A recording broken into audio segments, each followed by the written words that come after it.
You're listening to the Show We Go Baseball podcast.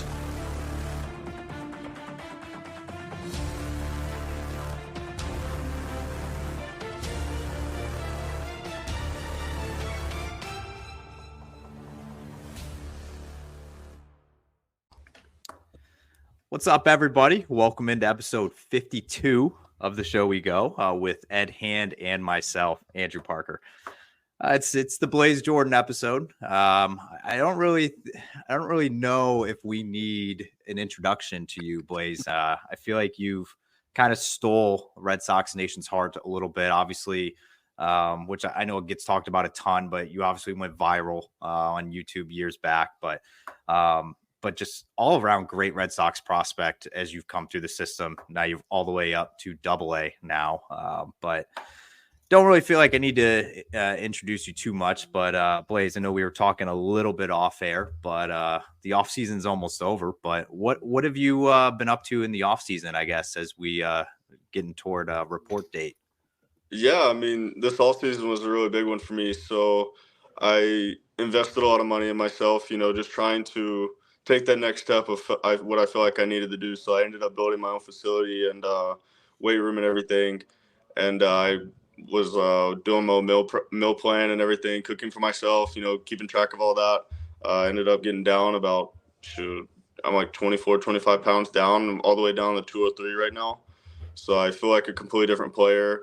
And I can just tell by the little bit I've been here so far that I feel like I'm going to be way more of an athlete this year and just an overall better player. So I feel like I've put in a lot of work this offseason. I'm going to continue the work and then just continue to get stronger and just see what happens this season. So, what kind of program have you been on that you've been able to make that kind of progress? I mean, just seeing how your physique has changed over the last few months. Like what's that transformation been like you, and how did you do it? Like what's the program been like? Yeah, I feel like I've really kept the same weightlifting program.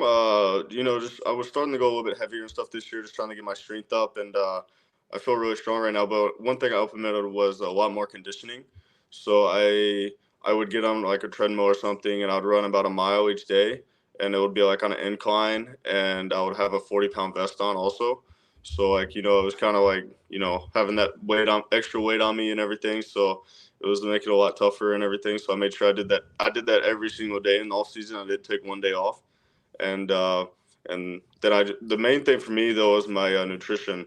I started to count my macros, count my calories, and I basically almost cooked every meal of my off season and everything. Kept everything clean, and it was definitely a lot of hard work, but I'm glad I did it, and I'm just gonna continue to do it and throughout the season, and hopefully I can maintain this and just stay right here through the whole year. So. And for you, was cooking something that you like to do prior to this off season, or was it like you having to learn on top of all of this other stuff? You had to learn how to cook. Well, I'm not gonna lie. The food that I cook's not like great. It's just super simple. So it's a lot of chicken and rice, or like chicken and noodles, or stuff like that. So a lot of ground turkey and like things like that. A lot of fruit, but I use the air fryer a lot too. So I kind of cheat, so I just throw it in there. But it's really that counts. That totally counts. Yeah. So I mean, it's not like technically me like cooking it, but I use the air fryer a lot, which really helps and everything. So it makes it easy on me. The air fryer is man's best friend. I feel like it still counts, man. Don't cut yourself short. The air fryer is fantastic. It's I've gotten my money's worth out of mine. Oh yeah, for sure. But I guess just before we like move off of this though, but I'm curious. So obviously, like going through a change like that is pretty big. What was I guess, like what was the last thing that kind of like that happened that you're just like, okay, I'm changing my diet, everything? Like when was that like moment for you? I would say it's always been like towards the end of the year, the past 2 years. I would almost get like, I wouldn't be like super fatigued, but like I would tell myself like, hey, like I could definitely be in a lot better shape. And what really made me want to do this is be able to prove that like I can play third base. And I feel like once dropping this weight, I'll be able to move side to side like a lot better and everything. Cause I feel like I made a jump like a little bit this last year, but now I feel like with with this progress that I've made, it'll be a more drastic change, and I feel like it's just what I need to do to be able to play both spots, at first and third. And it's just something I really wanted to do. And then yeah, and I feel like just playing both spots gives me a good option and everything. So I feel like just overall just being quicker, and then I wanted to be like a threat on the bases a little bit more too. And that was another thing I worked on this whole season, just being a lot quicker and everything. So I just wanted to be all around like better ball player. And I kind of just told myself that towards the end of the year, I'm like, hey, like as soon as we get home, like we're gonna get right to it. Like we're not even gonna take a break. And I knew I needed to make that change to better my career. So, because I feel like once I reached double A, I was like, hey man, like you're pretty close. You know, you're right there. So if I want to make an impact on the big league team, like I got to get my body right. And yeah, I'm glad I did. So.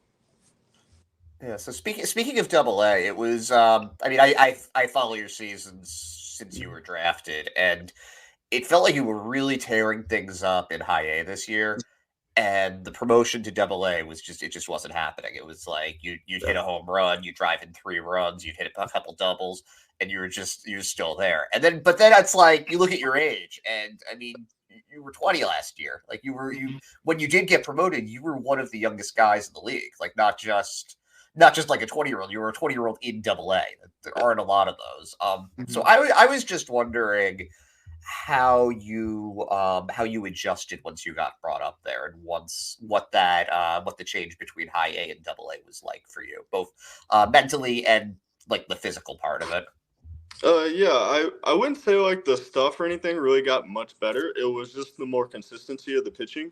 Like I feel like every guy that each team brought out of the bullpen, like you're like, okay, this guy's pretty good. Like every guy that they brought out was always pretty good, you know.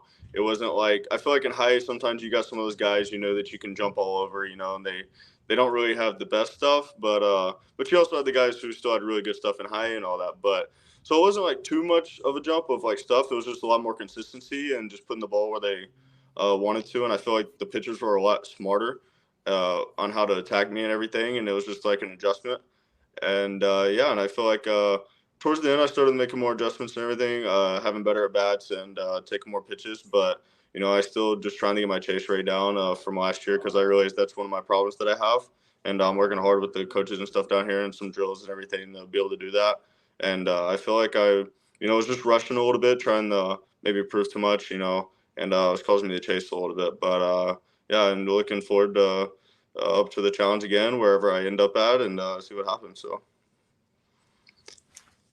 I am curious on something. So obviously there's a lot of high-end talent in the Red Sox system that has been around you, obviously in Greenville and Portland, and starting to trickle its way up to Worcester as well.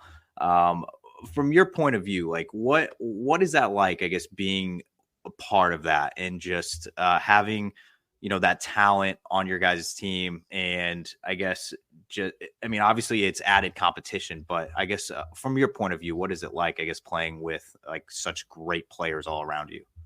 Yeah, I mean, it's pretty cool. And like one of the cooler parts about that is like we're all kind of like brothers, you know, like we're all super close. We all like love each other and everything. So, and I feel like yeah, there's always that competition and everything, but like we're so close that we'll be able to go to each other, be like, hey man, like I'm feeling this in my swing, or hey, this pitcher's doing something. Like we're always able to give feedback to each other.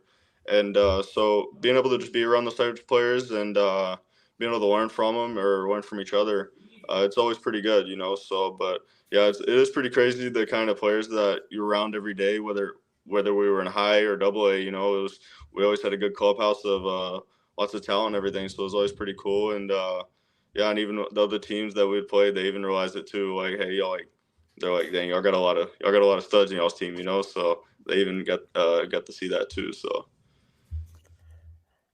something that I don't remember if it came out at the very end of the season or just before it, but it meant a lot to me, was that you were very open with your struggle with anxiety throughout I would assume your whole career. Yeah. Because I mean you've had the spotlight on you since you were like 13 years old, and that I would imagine that having that kind of like magnifying glass, it takes a toll. It takes a toll when you're, and I don't want to put words into your mouth. I would imagine that having just everybody pay attention to what you're doing, how you look, how you're playing, all of that stuff. Like I would find that to be totally draining. So I was just wondering what it was that made you want to speak about that, and how you've been doing since since you started talking about it.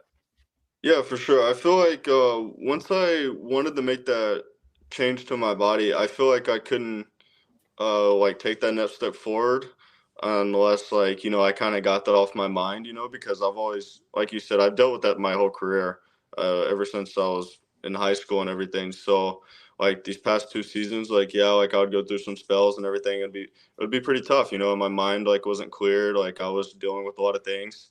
And but I feel like coming out, like it helped me clear my mind and be able to like come open with it and everything. And another big thing for me too is like I wanted to help out other people, because I know like a lot of high school age guys, a lot of college guys, and a lot of pro guys, like a lot of them go through it. So it was pretty cool to get the response that I had. I had no idea that I would do that, like take off like it did. I was just trying to help out a few people, and then it took off, and I was getting a lot of messages from like a lot of college guys and everything, saying how much it helped, and how much they appreciate it, and how much and that they're going through it. So and like I would get like a lot of messages saying that like I feel like the path that I was on, like they would have never thought that anything would be wrong, but like deep down, like a lot of guys like have stuff going on that you might not know about. So it was pretty cool to be able to come up open about that. But I felt like being able to make this change to my body, I had to do it to my mind too, entering this next year. So I feel like definitely a complete new person and player at the same time. So.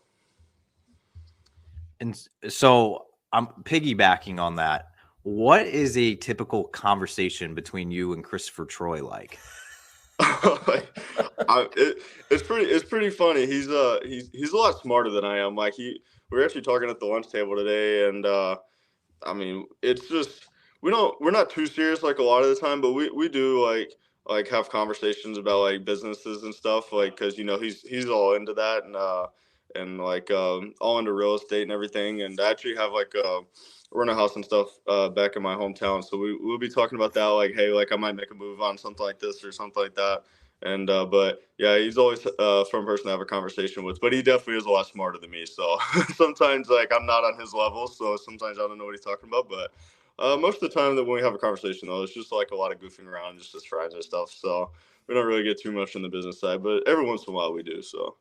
Yeah, I wanted to follow up with that because I felt when we had Christopher on a few episodes back, it was interesting because he had like, he had his guys in the background, like writing stuff on like a whiteboard the whole time, like his brain trust behind him. And, and he obviously like, and he's very, obviously, this, he's very big on social media. He's trying to be, and he even talked about like talking to you about that. But he seems like one of those guys that, channels his, I guess, like inner thoughts a lot, and just seems like he's always speaking from the heart. And I don't know, I just feel like two guys like you that that will speak like that. I just feel like it's probably a great conversation to be a fly on the wall. I always thought that. So yeah, we talk about the mental side of it every once in a while, of like, and he was like asking me like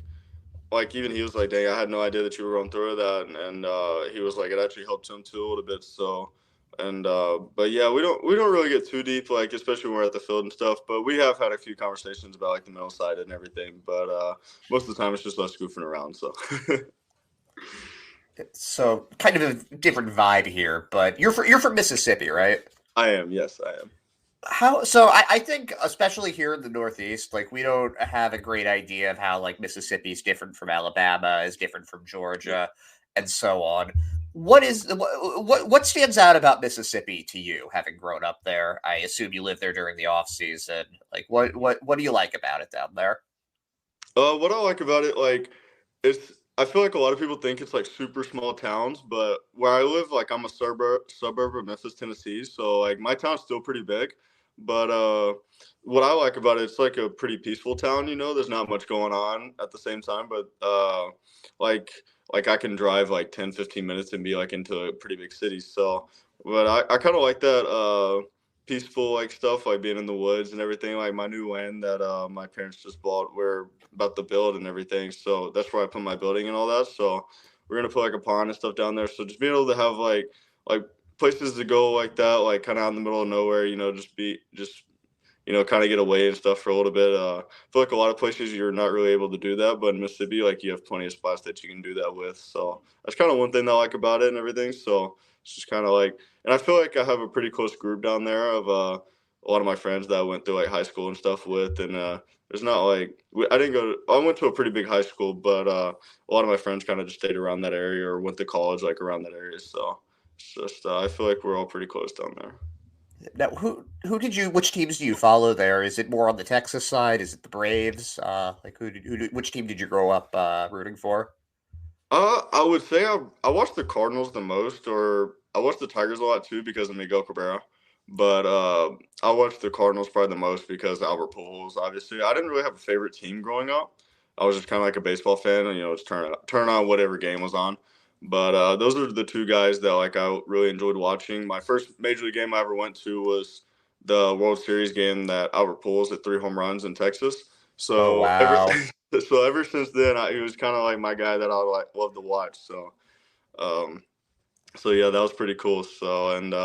But yeah, like Austin Riley, he plays for the Braves now. Obviously, he went to my high school and stuff. So like I would follow them, and everything just to see how he's doing, and just always just support him and all that. So especially like throughout the minor league and stuff when he's coming up, it was always pretty cool for him to come back to our high school and like hit with us and everything when I was still back in high school and all that. So.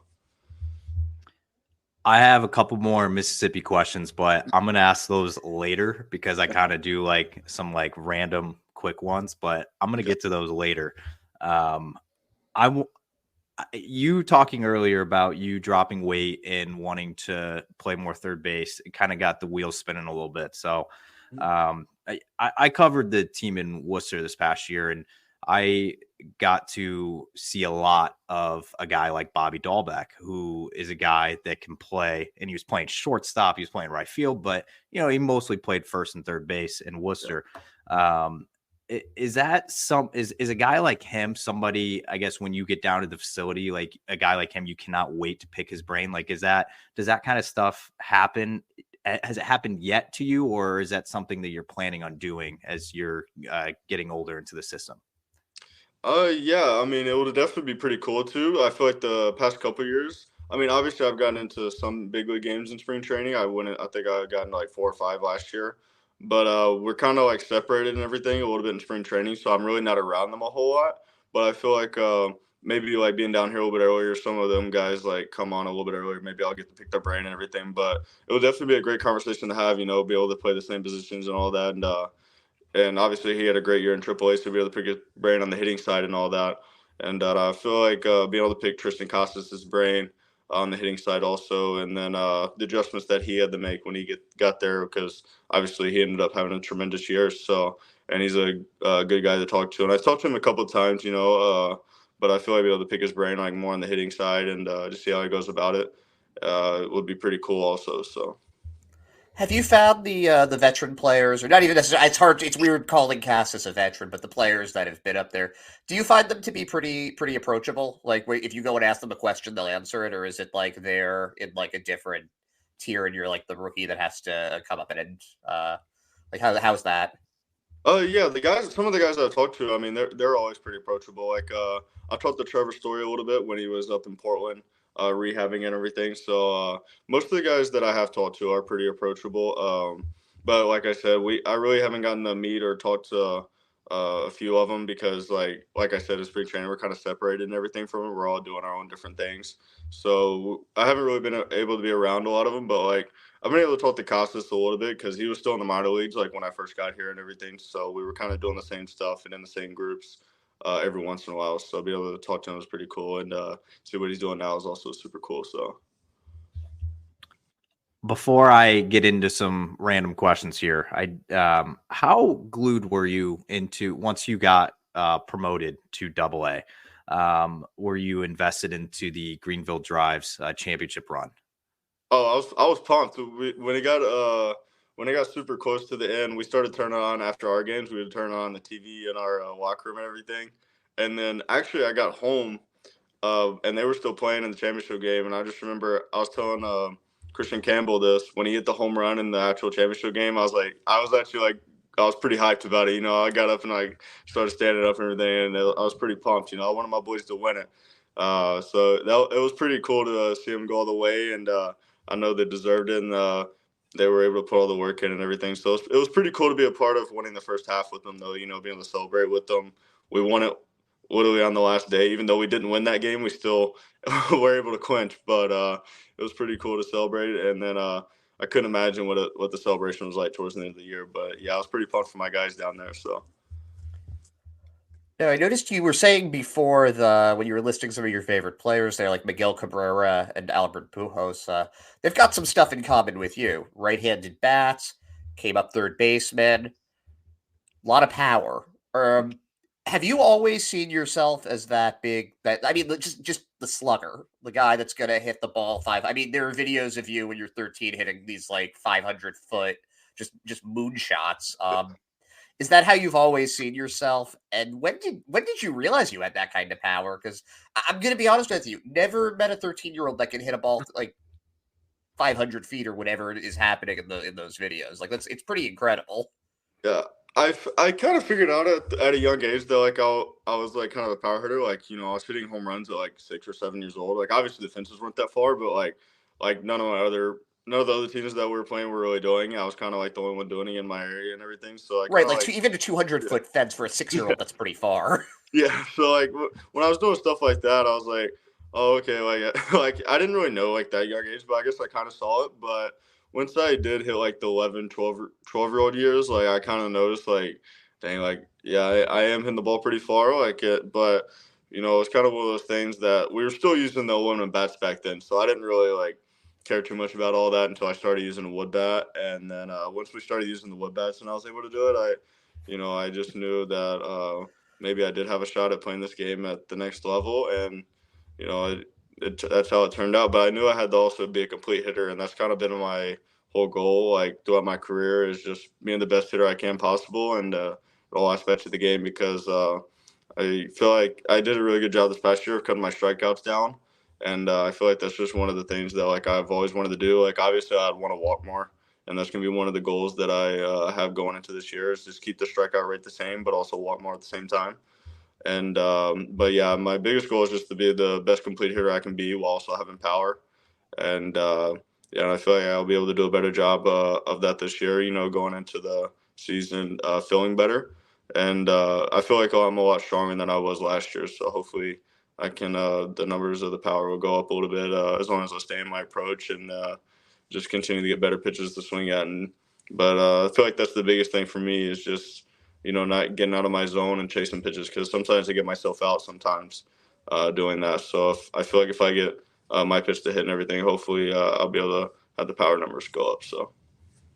Now, do you come from a baseball family? Like, did your dad play? Do you have any family that played professionally? I do not know. My dad played football in high school, and then he was always just kind of like a football player. But my brother ended up playing baseball when he was young, so I would be like on the side fields, playing with all my buddies and stuff, and just watching him just grow up. And I played football until I was like 8, but then I got like hit like really hard. I know as like 8-year-old you don't get hit that hard, but back then it seems like I got hit really hard. Right. I quit immediately after that. So I just stuck with baseball and ended up working out. And it was always my first love anyways. So like I would always play wiffle ball in my backyard. I would always build like a wiffle ball field in my side yard and everything, and just play with all my buddies and stuff back there. So it was always my first love, and it's always just something I wanted to do. And I'm blessed enough to be able to play it at the next level. So it's kind of, yeah. Yeah, I guess because my question is like for your family when you're going viral hitting these home runs, what's that like for them? Like what are they just like because for me, I would have no idea how to market myself on this. I'm 34. We weren't like putting up videos of ourselves online or anything, or at least I certainly wasn't. But what's your parents? What's it been like for them? And then when you got drafted, what was that like for them? Yeah, growing up, like it's honestly kind of crazy. Like we weren't even really the ones that would post that stuff. It was always like the people who put the event on, and then like other people like on Instagram would like they would like repost it or like make other videos, and that's kind of how it blew up. And then all I did, I just had the Instagram, and then I would just like post like a little clips here and there. But yeah, my parents like really would never post anything, but they always kept me humble through the whole process, and they always just told me to continue to work hard. And but they were super supportive, and they were super proud of me. And yeah, and I feel like I'm the way I am today because of them, you know. And but yeah, they were always the best, you know. They always, like I said, they always supported me and everything, but they also told me like to keep working hard, stay humble, especially if I want to make it to this next step, because once you get up here, like everybody's good, you know. So like even though you have all that attention on you now, like it doesn't really like mean anything unless you do something at the next level, you know. So Yeah. but yeah, it was definitely a lot different. Like, you know, like as a 13-year-old, you like go to the parks and everything, and then people will just show up just to watch you play and stuff. It was kind of weird, and all your friends like on your team were pretty hyped about it, and because like obviously we had a lot of people at our games and all that. But then I ended up committed to Mississippi State in 8th grade, so I was actually 13 when I did that too. But so that was another thing that kind of like happened, and people would come watch us play because of that. You know, just seeing like what it was all about. But it definitely added a little bit of pressure. But I feel like it helped me make it a little bit easier now. You know, because like we have a lot of people watching us now and everything, so it made the transition a little bit easier for me. So. Yeah. And you got drafted in the third round back during that five round draft in 2020. It seemed like I remember the talk at the time being that they drafted Nick York so that they could pay you more money Mhm. in the third round. What was draft day like for you, and how much of was it a difficult decision going with the Red Sox rather than playing in college? No. Once I once I realized who was picking me, and like, you know, obviously like I wanted a deal like to where I'll be like I could help my family out and stuff in the future and everything. So like obviously like that was part of it too. But once I realized who was picking me, you know, that was one of the teams I really wanted to go to. So you know, it was kind of like a no brainer for me. Like I loved Mississippi State. I loved the coaching staff down there. But you know, I just felt like it was what was right for me and my family. I was ready to take the next step, and you know, obviously, like having a job of just strictly playing baseball was always my dream. So it was kind of like a no brainer for me. But yeah, it was kind of a hectic day. You know, watching the first day go by. You know, there was a few talks that I could have went towards the end of that, but nothing went through. So you know, kind of like knowing the competitive stuff in me, like I was pretty upset about it. But you know, the next morning, the Red Sox called, and yeah, and then I knew like what the deal and everything was going to be. So I remember just breaking down crying like with my family and stuff, you know, and you know the dream came true. So it was pretty cool for sure, you know. But yeah, I'm super blessed to be here, and I couldn't have been put in a better organization than what I've been in. So I feel like they made me a better person and a better player at the same time. So it's been really good to me. All right, Blaze. I have 4 random questions for you. They're going to be completely unrelated to each other, so that's why I just had to prep you because it's going to be all over the board here. Okay. I feel like the first one's going to be a layup too because you just talked about it, and I feel like I promise it's not a layup though. First one, growing up. So this is pre-committing to Mississippi State. Were you an Oxford guy or Starkville guy? Oh, Starkville, 100%. My whole family So was it's Starkville. always been that way. Yeah, it was always that way. My grandparents were Mississippi State fans, so it was always. I didn't even take a visit to Ole Miss. I went to Okay. I went to like Vanderbilt, Alabama, and then I went to Mississippi State. And I knew Starkville was my place. So Okay. Fair. Never Ole Miss at all. never. Okay, fair. So my next one here is I watched one of your videos you uploaded on your YouTube of your card collection, some of the stuff that you had in your collection, and a lot of them were your cards.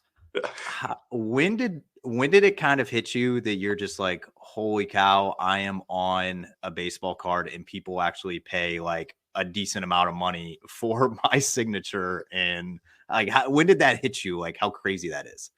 It really hit me like when I first got my card. Like that's exactly when I started collecting, was when I got my first card and Topps sent me the cards to like sign and everything.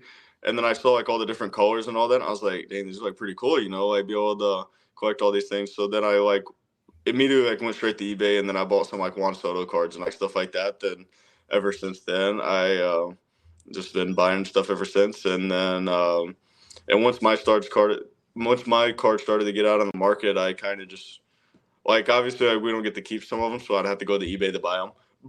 So I probably spent too much money on myself, but it was just one of the things I always wanted to do to hopefully pass down to my kids one day or something. So I've got a good collection going so far, but yeah, it's pretty cool for sure. So what is a dream card for the PC? Ooh, I would have to say the probably just I don't know, because one of the Mickey Mantle cards would be really big for me, the 1952 card or the 1933 Babe Ruth Gaudy yellow card, because I have a few of the 1933 Gaudy cards already, but the Babe Ruth one's a little bit expensive, so maybe if once once I make my big league debut or something, hopefully I can get that for myself, so that'd be pretty cool. Yeah, nobody can sleep on the 52 Mantle either. That's yeah. It's probably top 3 cards of any collector's dream. So Sure. even for a Red Sox Nation would still be very appreciative of a 52 Mantle. Oh, 100%. So cards aside, what is a guilty pleasure of Blaze Jordan that the public would not know?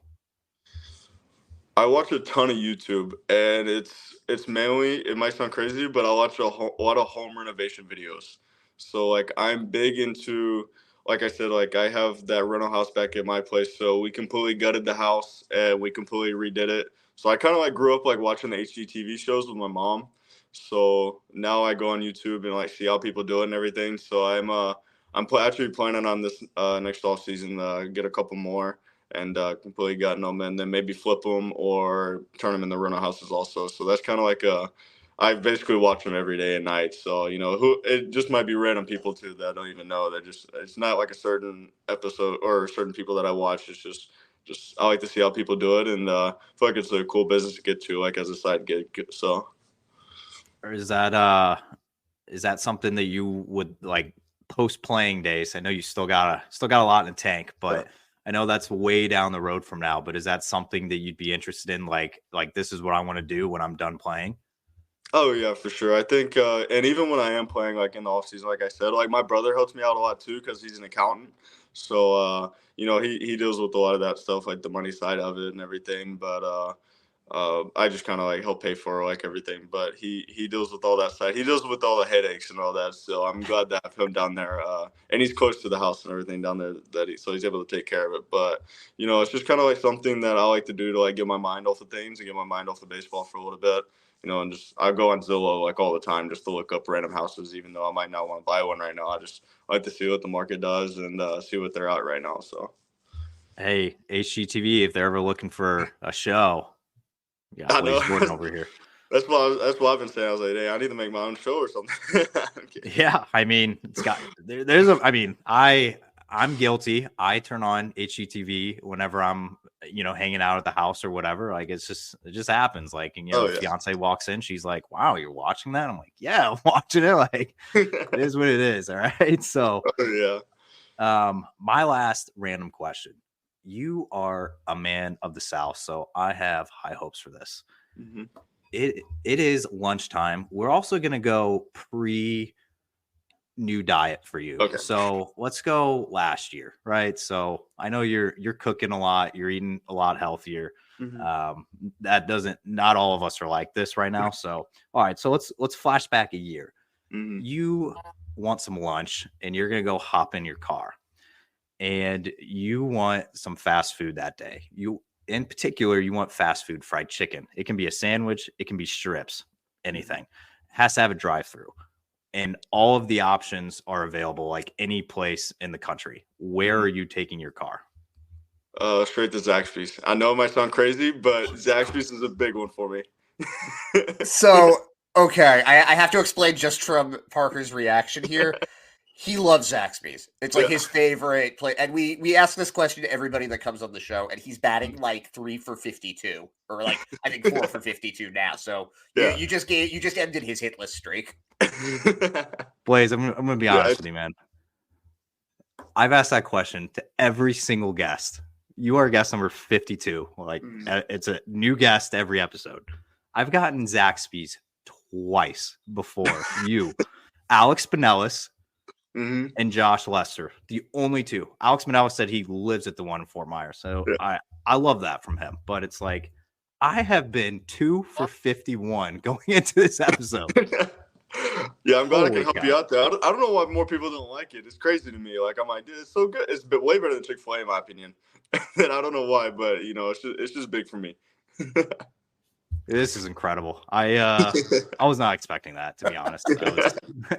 I've hit so much Chick-fil-A on this show. Like, I like Chick-fil-A.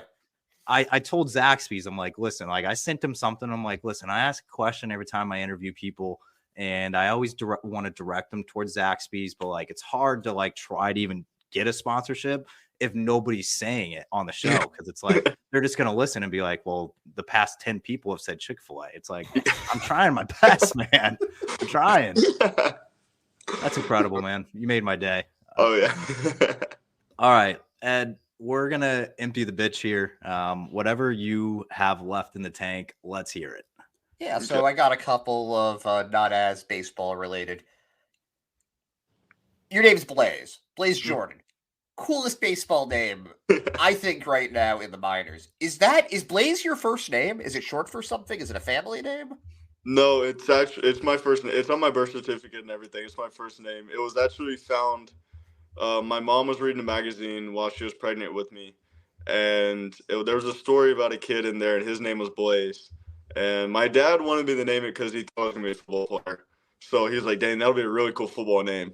But hopefully, you know, I made him proud as a baseball player. But yeah, I think it works for any sport, really. Yeah, that's true. So I get that question a lot if it's my real name or not. But yeah, it's on my birth certificate and everything. So you posted your birthday was back on the back a couple weeks ago. How did you celebrate? Congratulations on being 21. Big year. It's a big one. Oh yeah, I just hung out with my family and friends at my place. You know, I just had like a little movie night and stuff with all of them, and just stayed back with them. I'm not really big into like, you know, going and doing all that other type of stuff. So I just like to have some family time, and I knew I was leaving soon, so you know, I just wanted to spend it with my family and my dog. So that was kind of how I just wanted to spend it. So yeah, what kind of movies do you like? Oh, it really varies. I mean, I like comedy a lot. I would say that's probably my go-to, but so I would just throw on like a funny movie or something with my buddies. But a lot of the times we don't watch it that much because we're just in there just goofing off, you know, just telling different stories and all that. But like some type of shows and stuff I'll watch. One I've watched through and through is Designated Survivor on Netflix. That's been like, it's about like some like government, like all that. But it's like really cool, like see how they do all that. And it's just like a really good show. And then another one that me and Philip Sykes actually started is Game of Thrones, because Nico Cavadas, he told me, he was like, you need to watch it. So I started it when I got down here with Sykes, and we're on episode like 6 right now. And it's really hard for me to follow along, but I'm trying my best. But there's a lot of stuff going on, but I'm trying my best. I think Nico looks a little bit like he could be on that show. He's got a little bit of like a Khal Drogo to him, so that I feel like that might be a little self-serving on his end. Oh yeah, for sure. Yeah, I feel like if he was an actor on that show, he would definitely fit right in. So. Yeah, so this is my last question for you. And you alluded to it a little bit, like a minute ago, but you got a new dog recently, and I apologize if I get the name wrong. Ralphie? It is Ralphie. Yes. How's Ralphie doing? Is he still peeing on everything? Yeah, my mom's still pretty upset about all that. He's peeing and pooping everywhere. He's just like, I had to clean up a ton when I was there, but it's actually a cool story. So he's actually a rescue dog. So my family was in Hollywood Feed, and my mom was like, all right, no more dogs. Like, we can't, we're maxed out on dogs. Like, she's like, I can't get another puppy. Like, so my dad walks in there, and he technically doesn't have like his own dog. So he walks by, and Rafi's right there. and he's a rescue dog. He was kind of just like dumped on the side of the road. You know, he just had stomach surgery. He like got a hold of some plastic and stuff. Like he barely made it, but luckily he did. And my mom was just walking by. She's, oh, look at this one, you know, just to look at him. My dad asked asked the person working the desk. He's like, so where can I put an application? My mom was like, wait, what? And then we ended up winning. We ended up winning like the thing, and then we ended up getting him. So, but yeah, I mean, I love him to death and everything. My mom's gotten, you know, she's excited that we got him now. So, but yeah, we have 4 dogs now, so it's been pretty crazy at the house. So, but they're the best. So. Yeah, it seems like my dog Penny, who's like a corgi, like Chihuahua mix, was rescued from Mississippi also, and it seems like there was a lot more strays down there. You don't really like here around Boston. It's like you have to order from rescue organizations there, or like Texas, or what have you. Did you always grow up with dogs then? I did, yeah. Actually, so funny story. My first dog, it was a golden lab. Her name is Yankee because my brother was a big Yankees fan. My family is kind of a Yankees fan, so her name was Yankee. Then I wanted an inside dog, so we ended up getting Bella, and she's still alive to this day. She's 14 right now, though. And then I got Buddy. That's a black lab. He ended up passing away last year.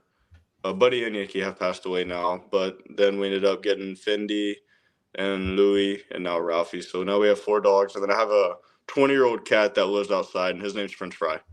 That's a great Wow. name for a cat. Yeah. That is an amazing name for a cat. So we have a like our little. I can actually show you. They're sleeping in the room that I'm in right now. We've got the Penny there, the little orange one, and then that's Zoe the pug. And I want to do someday I want to write a children's book called French Fry and Potato, because I think that's what they look like. Yeah, that's exactly why I named Mike, because that was a stray cat that walked up. He kind of just like adopted us. Like it wasn't even like he just walked up and and my family was like, should we give him something to eat? And then I was like, oh, he looks like a French fry. I was like 3.